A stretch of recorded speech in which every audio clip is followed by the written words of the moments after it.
सरस्वती ज्ञान कोश में आप सबका हार्दिक अभिनंदन है। बच्चों, आज हम देश की प्रेम भावना से परिपूर्ण राम नरेश त्रिपाठी जी का स्वदेश प्रेम नाम का शीर्षक पढ़ेंगे, जो कि उनकी काव्य रचना स्वप्न से लिया गया है। राम नरेश त्रिपाठी जी इस कविता में वर्णन करते हैं अपने देश के गौरवपूर्ण अतीत का, इतिहास का।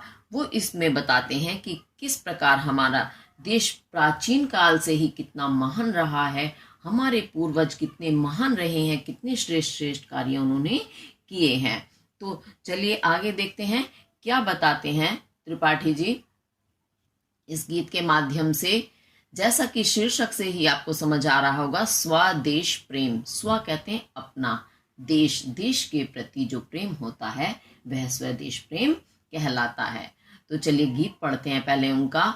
अतुल्य जिनके प्रताप का, साक्षी है प्रत्यक्ष दिवाकर, घूम घूम कर देख चुका है जिनकी निर्मल कीर्ति निशाकर। देख चुके हैं जिनका वैभव ये नभ के अनंत तारागण, अगणित बार सुन चुका है नभ जिनका विजय घोष रण गर्जन। तो इसमें क्या बताते हैं त्रिपाठी जी कि अतुलनीय, तुलना करना, यानी दो चीजों में आपस में एक दूसरे से तुलना करना, जो वह तुलना कहलाती है, कंपैरिजन करना। और अतुलनीय यानी जिसकी तुलना की ही नहीं जा सकती, जिसकी तुलना ना की जा सके, ऐसा जिसके यानी हमारे प्रताप का, हमारे जो पूर्वज हैं उनके प्रताप यानी यश का, ये दिवाकर कहते हैं सूर्य, प्रत्यक्ष रूप से, प्रत्यक्ष यानी जो बिल्कुल हमारे सामने प्रस्तुत है, ऐसा प्रत्यक्ष साक्षी है। साक्षी यानी प्रत्यक्ष दृष्टा, देखने वाला, जिसने साक्षात अपनी आंखों से देखा है कि हमारे देश के पूर्वजों का जो प्रताप था, यह यश था, वह अतुलनीय है, यानी उसकी तुलना हम किसी और से नहीं कर सकते। ऐसा इस दिवाकर सूर्य ने प्रत्यक्ष रूप से अपनी आंखों से देखा है। साक्षी का मतलब देखना प्रत्यक्ष रूप से, और देखने का मतलब यानी जो देखेगा कौन होगा, वह गवाह, यानी वह गवाह है सूर्य इस बात का कि हमारे देश का जैसा यश अन्य किसी देशवासियों का नहीं रहा है। घूम घूम कर देख चुका है जिनकी निर्मल कीर्ति निशाकर। अच्छा, निशा कहते हैं रात्रि को कर करने वाला, ऐसे ही दिवाकर करता है। दिवा कहते हैं दिन को आकर करने वाला। तो दिन को करने वाला दिन कब होता है? जब सूर्य उग जाता है। तो दिवाकर सूर्य का नाम हो गया, और निशाकर रात्रि को करने वाला अर्थात चंद्रमा। चंद्रमा हमेशा रात्रि में निकलता है। तो चंद्रमा ने भी जिनकी, हमारे उन देश के पूर्वजों की, हमारे पूर्वजों की निर्मल पवित्र कीर्ति को, यश को घूम घूम कर सारे आकाश में घूमते घूमते देख चुका है, देखा है, यानी आज ही नहीं देख चुका है, यानी प्राचीन समय से वह देखता रहा है। क्योंकि ना तो सूर्य आजकल के हैं, ना चंद्रमा आजकल का, ये तो जब से संसार है तभी से सूर्य चंद्रमा प्रकृति की हर चीज विद्यमान है। तो जैसे सूर्य ने हमारे देश के अतुल्य प्रताप को, यश को स्वयं प्रत्यक्ष देखा है, उसी प्रकार चंद्रमा ने भी हमारे देश के पूर्वजों के पवित्र यश को घूम घूम कर पूरे आकाश में घूमते घूमते स्वयं देखा है। स्वयं वह दृष्टा है, किसी और की कही सुनी बात नहीं है कि कितने महान थे हमारे देश के पूर्वज, कितना महान था हमारा देश। देख चुके हैं जिनका वैभव ये नभ के अनंत तारागण, और नभ आकाश के अनंत, जिनका कोई अंत ना हो वह अनंत कहलाता है। तो अंत नहीं है किसका? तारा, तारों का गण समूह, जो तारों का समूह है वह भी अनंत है, उसका भी कोई अंत नहीं है। यानी जो अनगिनत जो तारे हैं उन्होंने भी, और वे तारे कहाँ के हैं? नभ, आकाश के। तो आकाश में विद्यमान तारों के गण ने भी, तारों के समूह ने भी देख चुके हैं, देखा है जिनका वैभव, वैभव कहते हैं ऐश्वर्य, हमारे उन पूर्वजों के ऐश्वर्य को, कितने ऐश्वर्य संपन्न, ऐश्वर्य से मतलब है धन दौलत से युक्त, तो वह सब धन दौलत, उनका ऐश्वर्य, वैभव, ज्ञान, तो वैभव से मतलब यहाँ सिर्फ एक धन दौलत से नहीं आता, हर चीज की अपनी एक दौलत होती है। ऐसे ज्ञान का भंडार, हमारा देश धन दौलत से तो परिपूर्ण था ही था, उसके साथ साथ प्राचीन काल से ही बड़ा ज्ञानी विद्वान देश रहा है। तो यह सारा उनके ज्ञान का, धन का वैभव, ऐश्वर्य स्वयं तारों के समूह ने स्वयं देखा है, वे देख चुके हैं, बताने की कोई बात नहीं है। अगणित बार सुन चुका है नभ, और यह नभ आकाश भी अगणित, गणित गणना जिसकी हो, और अगणित जिसकी गणना ना कर सके, जिसकी गिनती ना कर की जा सके, वो अगणित कहलाता है। तो ये आकाश भी अनगिनत बार सुन चुका है क्या, जिनका विजय घोष, जिन हमारे पूर्वजों के विजय, विजय कहते हैं जीत की घोषणा को, और रण युद्ध में गर्जन, गर्जना को, कि किस तरह से हमारे पूर्वज जब आवश्यकता होती थी तो युद्ध के मैदान में किस तरह से गर्जना करते थे और उस युद्ध को जीत लेते थे, और विजय, उनकी विजय घोषणा वो स्वयं आकाश ने अपने कानों से सुनी है। एक बार नहीं, अनगिनत बार, इतनी बार हमारे पूर्वजों ने विजय हासिल की है, युद्ध में गर्जना की है। वो स्वयं ये सब प्राकृतिक जो चीजें हैं, प्राकृतिक ही हैं, जो हमने नहीं बनाई, वो प्राकृतिक होती हैं, स्वयं बनती हैं।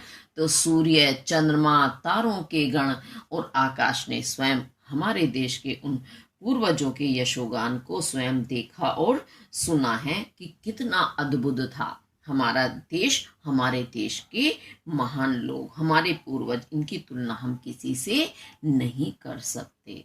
अब ये मैंने इसका आपको शब्दार्थ के साथ साथ भावार्थ भी समझाने का प्रयास किया है। उम्मीद है मुझे आपको समझ आया होगा। अगर किसी वजह से समझ नहीं आए तो आप कमेंट करके अवश्य पूछें। चलिए, तो अब इसके हम काव्य सौंदर्य के तत्व देखते हैं। भाषा जो है आपकी संस्कृत निष्ठ साहित्यिक खड़ी बोली है, संस्कृत शब्दों का प्रयोग हुआ है, और शैली आपकी भावात्मक है, हमारी भावनाओं को जगा रही है यह शैली। गुण इसमें ओज है, हमारे अंदर ओज, उत्साह पैदा कर रही है, और वीर रस है इसमें, और छंद आपका मात्रिक छंद है, शब्द शक्ति व्यंजना है। यानी जो यहाँ हमारे सामने हमें लिखा हुआ दिखाई दे रहा है, जो शब्द हैं उनके पीछे एक अर्थ, अलग ही अर्थ छिपा हुआ है, वह व्यंजना है। तो अब उसके बाद इसमें हम देखते हैं आपके अलंकार। अलंकार में एक तो सबसे पहले देखेंगे घूम घूम, यानी एक ही शब्द की आवृत्ति होने के कारण, पुनः फिर से आवृत्ति होना, यानी फिर से कहा जाने के कारण एक तो आपका इसमें पुनरुक्ति प्रकाश अलंकार बनता है। उसके बाद दिवाकर, निशाकर, तारागण, यानी इन्होंने स्वयं देखा है। एक मनुष्य की भांति देखने का कार्य कौन करता है? मनुष्य ही कर सकता है। तो उसमें उपमेय में उपमान का भेद रहित आरोप होने के कारण आपका यहाँ रूपक अलंकार बनता है। अब उसके साथ आगे देखते हैं और कौन सा बनता है। अब इसमें एक एक पंक्ति में हम देखते चलेंगे।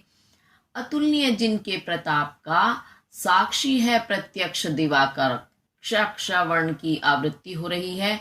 घूम घूम कर देख चुका है जिनकी निर्मल कीर्ति निशाकर, और काकावर्ण की आवृत्ति हो रही है।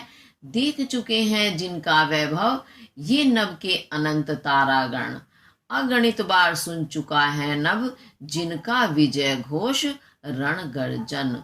इसमें देखो जा जावर्ण की आवृत्ति हो रही है और घोष रण गर्जन, तो इसमें आपका रावण की आवृत्ति हो रही है।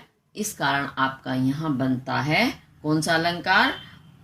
आपका बनता है इसमें अनुप्रास अलंकार। इसे आप अच्छे से करेंगे और उसके बाद अब हम आगे चलते हैं। आगे क्या कहते हैं त्रिपाठी जी?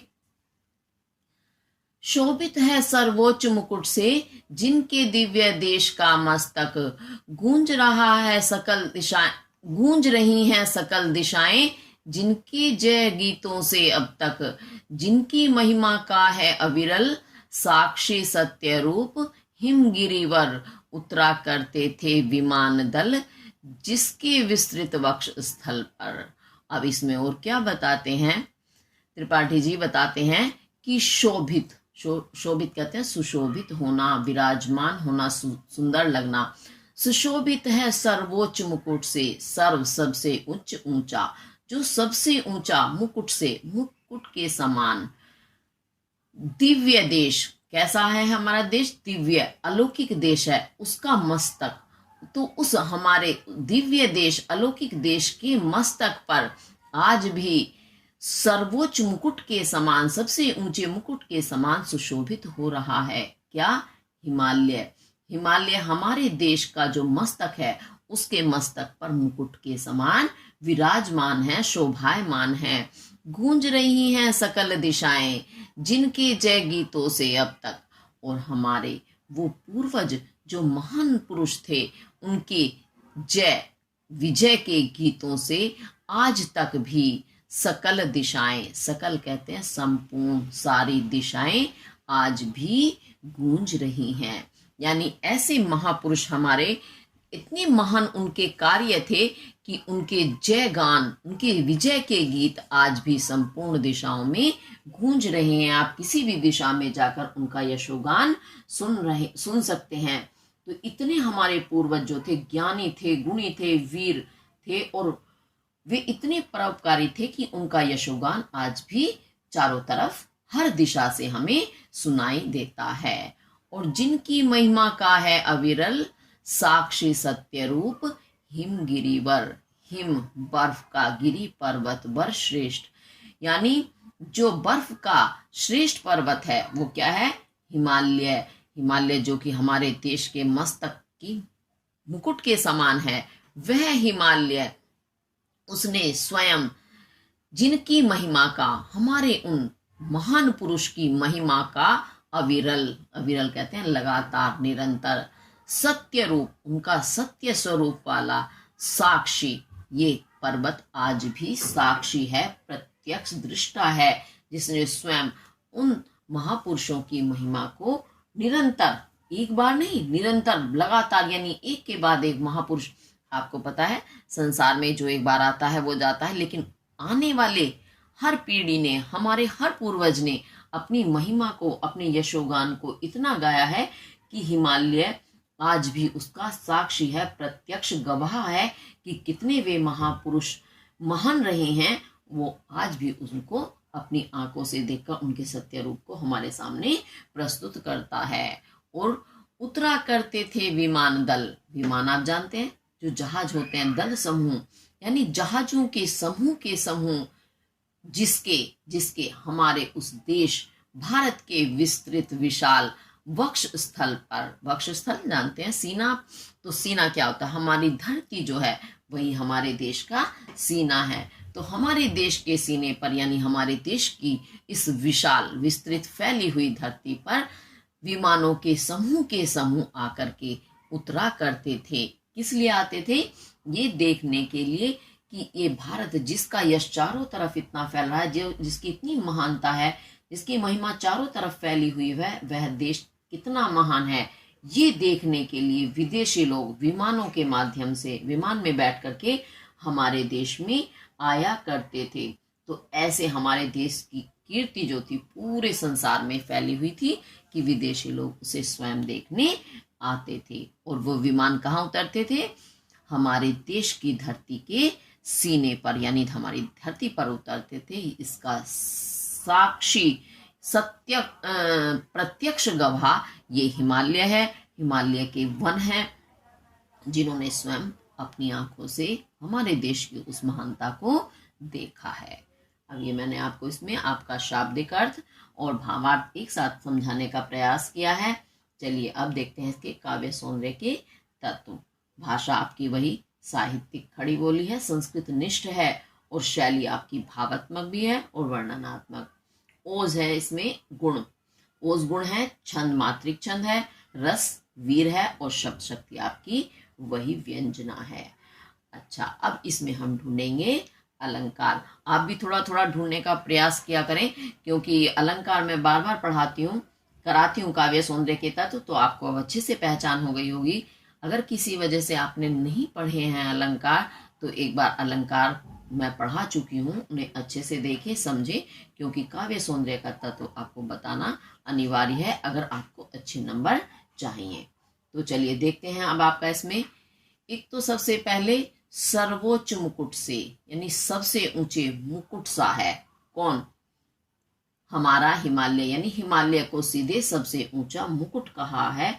इस कारण उपमेय में उपमान का भेद रहित आरोप होने के कारण आपका क्या बनता है? रूपक अलंकार। और ऐसे ही सत्य रूप हिमगिरिवर, जो क्या बताया है इसमें कि सत्य रूप जो हिमगिरी है, श्रेष्ठ पर्वत है, वह भी साक्षी है। साक्षी कौन होता है? गवाह कौन होता है? जो स्वयं आंखों से देख सके। तो यह कार्य कौन करता है? मनुष्य। यानी श्रेष्ठ पर्वत में उन्होंने कवि ने इसमें उपमेय में उपमान का भेद रहित आरोप किया है, सीधे एक मनुष्य की भांति बता दिया है उनसे। तो इस कारण यहाँ आपका रूपक अलंकार होता है। अब उसके बाद इसमें ढूंढेंगे हम अलंकार और भी। शोभित हैं सर्वोच्च मुकुट से, जिनके दिव्य देश का मस्तक, दादावर्ण की आवृत्ति हो रही है। गूंज रही हैं सकल दिशाएं, जिनके जय गीतों से अब तक। जाजावर्ण की आवृत्ति हो रही है। जिनकी महिमा का है अविरल, साक्षी सत्य रूप हिमगिरिवर। रावण की आवृत्ति हो रही है। सावर्ण की आवृत्ति हो रही है। उतरा करते थे विमान दल, जिसके विस्तृत वक्ष स्थल पर। तो यहाँ वावर्ण की आवृत्ति हो रही है। इस कारण आपका कौन सा अलंकार हो गया? अनुप्रास अलंकार। तो इसके साथ हमारा ये वाला पद भी पूरा हुआ। अब आगे देखते हैं और कैसी है हमारे देश की महिमा, किस किसने देखी है। सागर निज छाती पर जिनके, अगणित अर्णव पोत उठाकर पहुंचाया करता था प्रमोदित। भूमंडल के सकल तटों पर नदियां जिसकी यशधारा सी, बहती हैं अब भी निशिवासर। ढूंढो उनके पद चिन्ह भी, पाओगे तुम इनके तट पर। और क्या? समुद्र। समुद्र ने भी हमारे देश की बड़ी ही लगन के साथ हमारे पूर्वजों की सेवा की है। सागर, समुद्र, निज कहते हैं अपनी छाती पर।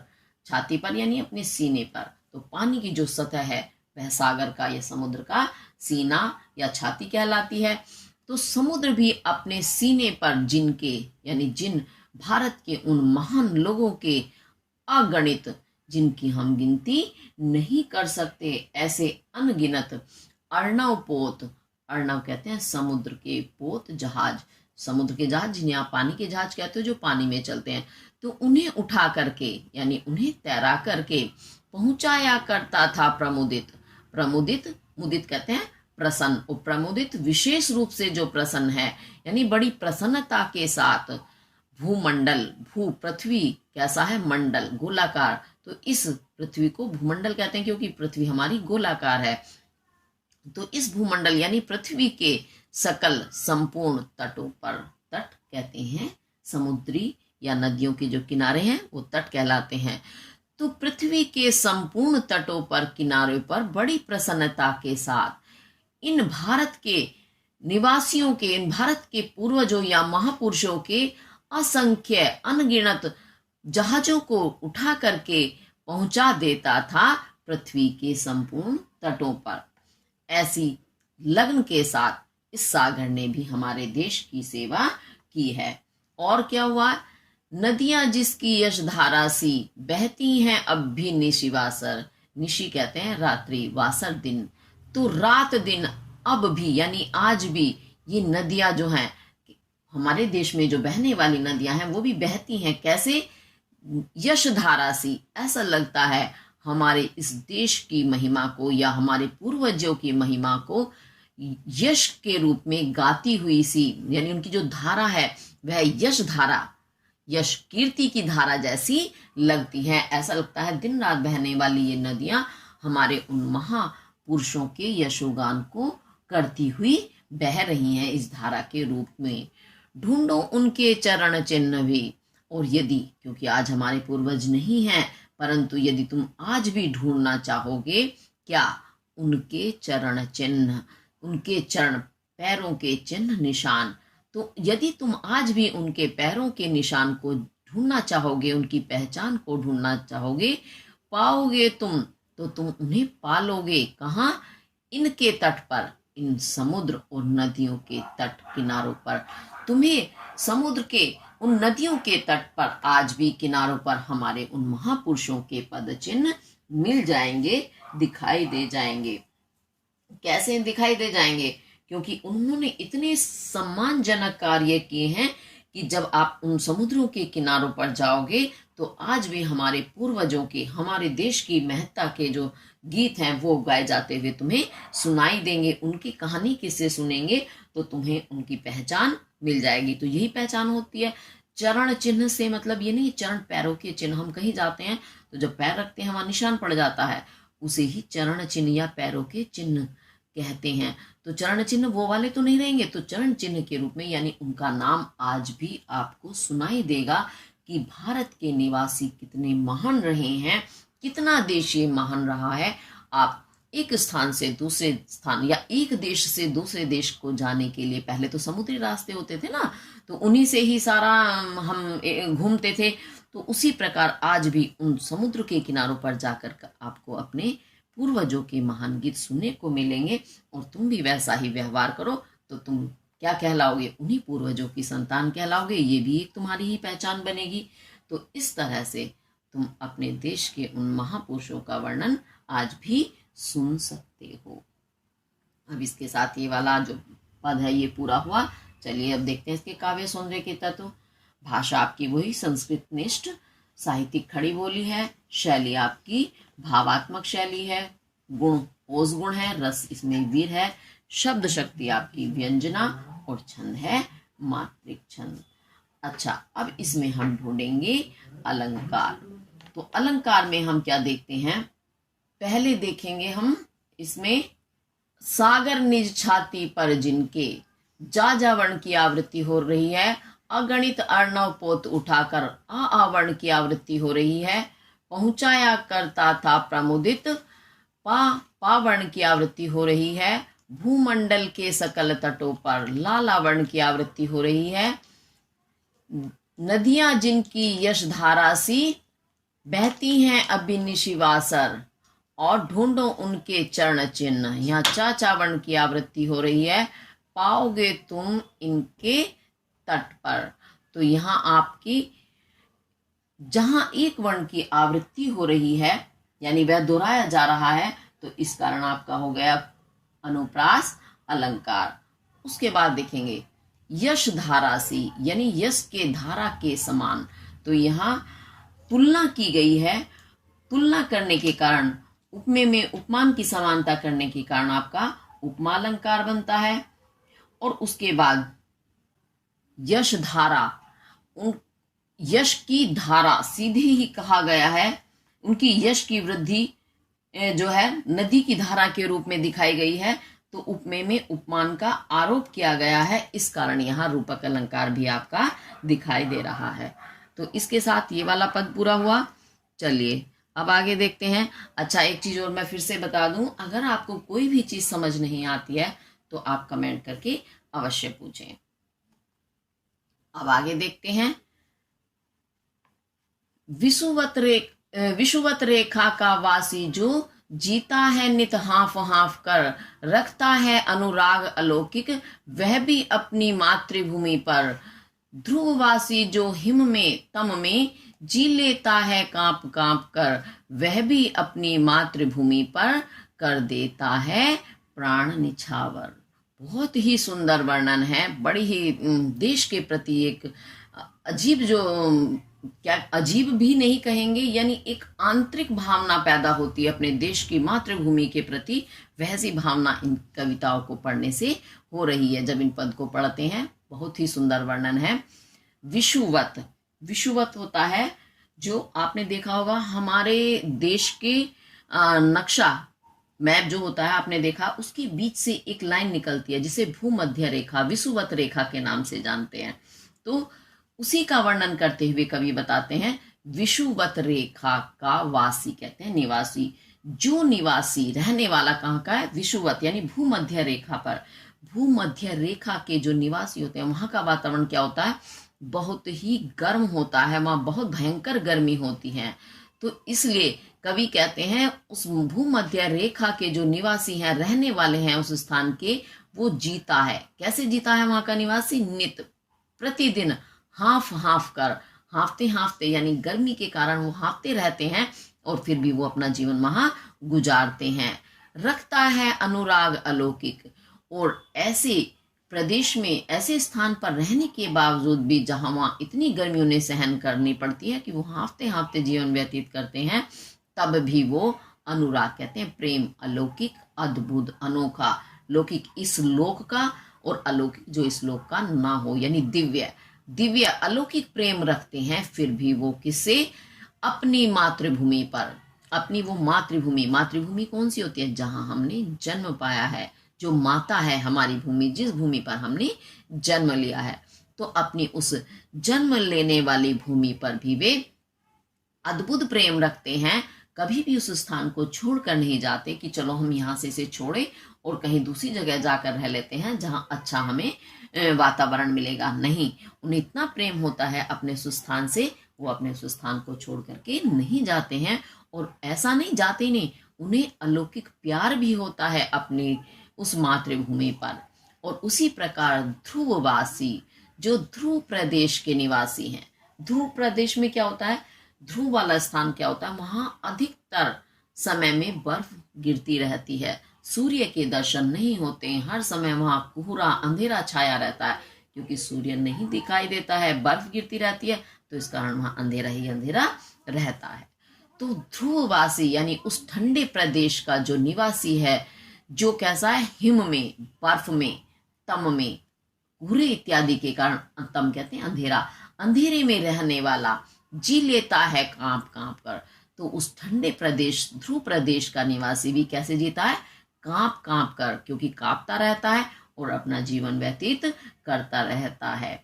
वह इतने कष्ट उठाता है, उसके बाद भी वह अपनी मातृभूमि पर, अपनी उस ध्रुव प्रदेश वाली जो मातृभूमि है जहां उसने जन्म लिया है, कर देता है प्राण निछावर।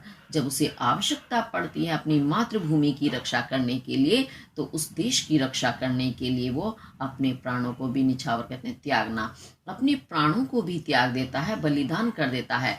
लेकिन ना तो उस स्थान को छोड़ता है, ना ही अपनी मातृभूमि पर वो कोई आंच आने देता है, शत्रुओं को वहीं मार डालता है, भले ही उसे अपना बलिदान क्यों ना करना पड़े। तो यही बताने का इसमें कवि ने प्रयास किया है कि हम जिस स्थान पर भी जन्मे हैं, चाहे वहां हमें सुख मिले या दुख मिले, वो हमारा अपना घर है, हमारी मातृभूमि है, हमारा अपना देश है, हमें उसे कभी भी नहीं छोड़ना चाहिए। देखो इतने कष्टों में रहकर भी वो लोग भी उस अपने देश को नहीं छोड़ते हैं, उस देश से, अपनी उस मातृभूमि से अद्भुत प्रेम करते हैं। तो ये तो बहुत ही महानता की बात है कि अपने देश, अपनी मातृभूमि से बढ़कर कोई भी चीज सम्मान्य नहीं है। यही इसमें कवि ने बताने का प्रयास किया है, क्योंकि वो स्वयं देश प्रेम की भावना से बहुत ज्यादा ओतप्रोत हैं। उनकी अधिकतर काव्य रचनाएं जो है देश प्रेम पर ही लिखी गई हैं। बड़ा ही ये सुंदर वर्णन है, आपको समझ में आया होगा। अब इसके हम काव्य सौंदर्य के तत्व देखते हैं। भाषा इसकी बड़ी ही सरल खड़ी बोली है, शैली आपकी भावात्मक है, इसमें भी रस जो है वीर है, गुण ओज गुण है, और छंद आपका मात्रिक, शब्द शक्ति आपकी व्यंजना है। चलिए अब इसमें हम ढूंढेंगे अलंकार। अब अलंकार में पहले तो आप सीधे देखेंगे हाफ हाफ, कांप कांप, यानी एक शब्द को पुनः पुनः यानी फिर से दोहराना, पुनरुक्ति प्रकाश अलंकार बन रहा है। और उसके बाद और भी देखते हैं, पुनरुक्ति प्रकाश अलंकार के अलावा एक एक पंक्ति में देखते चलेंगे। विषुवत रेखा का वासी, वाह वर्ण की आवृत्ति हो रही है, जीता है नित हाफ हाफ कर, ताता वर्ण की आवृत्ति हो रही है, रखता है अनुराग अलौकिक, आवर्ण की आवृत्ति हो रही है, वह भी अपनी मातृभूमि पर, ध्रुववासी जो हिम में तम में, मामा वर्ण की आवृत्ति हो रही है, जी लेता है कांप कांप कर, और वह भी अपनी मातृभूमि पर कर देता है प्राण निछावर। तो आपने देखा कि एक ही वर्ण की वा वर्ण की आवृत्ति, आ वर्ण की आवृत्ति, है ना, और मा वर्ण की आवृत्ति के कारण यहाँ आपका बन गया है अनुप्रास अलंकार। इसके साथ आपका ये पद वैसे पूरा हुआ, लेकिन भाव साम्य में मैं और थोड़ा सा बता देती हूँ, क्योंकि भाव साम्य में अगर हम भाव साम्य समझते हैं, यानी उसी भाव से जो साम्य समानता रखने वाली कोई पंक्ति होती है, दोहा, श्लोक, कुछ भी हो, यदि हम उसे परीक्षा में लिखते हैं तो परीक्षक को समझ में आ जाता है कि इस बच्चे ने बहुत बारीकी से पढ़ा है, बहुत ध्यान से इसे एक एक चीज समझ में आई है, तभी हमें उसके जैसा कोई एक अन्य श्लोक या दोहा या कोई पंक्ति लिख सकते हैं, तो हमें अच्छे अंक मिलते हैं। तो ऐसे ही एक महर्षि वाल्मीकि ने भी अपनी जन्मभूमि के विषय में क्या कहा है, जननी जन्मभूमिश्च स्वर्गादपि गरीयसी, यानी जननी माता, जन्मभूमिश्च और जन्मभूमि, स्वर्गाद अपि स्वर्ग से भी, गरीयसी श्रेष्ठ है, महान है। तो ये बात है, बिल्कुल सत्य है कि अपनी मातृभूमि और अपनी माता स्वर्ग से भी सुंदर होती है। ये आप भाव साम्य में लिखेंगे। इसी के साथ हमारा आज वाला ये जो टॉपिक है ये पूरा हुआ। हालांकि ये पूरा नहीं हुआ है, अभी मैं अगली वीडियो में इसका शेष भाग लेकर के आऊंगी। इसे आप ध्यान से पढ़ें, समझें। अगर कोई चीज़ समझ ना आए तो आप उसे कमेंट करके अवश्य पूछें। और इसी के साथ अगर आपको मेरी वीडियो अच्छी लगती है तो लाइक, शेयर और सब्सक्राइब जरूर करें। धन्यवाद।